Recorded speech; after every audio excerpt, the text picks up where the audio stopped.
Nyagasani Yezu nabane namwe. Inkuru nziza Yezu Kristo nkuko yanditswe na Yohani. Muri icyo gihe Yezu yigira ku musozi w'Imizeti, bugicya agaruka mu ngoro, rubanda rwose baza bamugana, maze aricara arabigisha.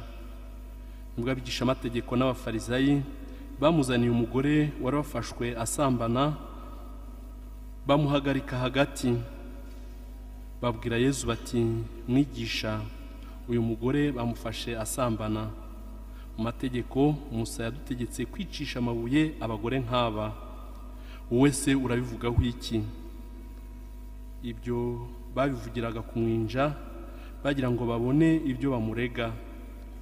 Ariko Yezu ariyunamira atangira kwandikisha urutoki ku butaka.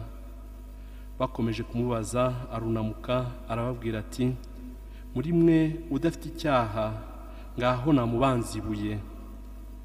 Yongera kunama akomeza kwandika ku butaka. Bumvise avuze atyo batangira kugenda umwe umwe bahereye ku basaza. Nuko Yezu asigara aho wenyine na wa mugore agihagaze aho hagati. Yezu yunamutse aramubaza ati, mugore, ba bandi bari he? Nta n'umwe waguciriye urubanza? Umugore arasubiza ati, nta n'umwe mwigisha.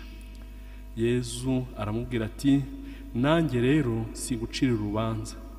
Genda ariko uherukiraho gucumura ukundi.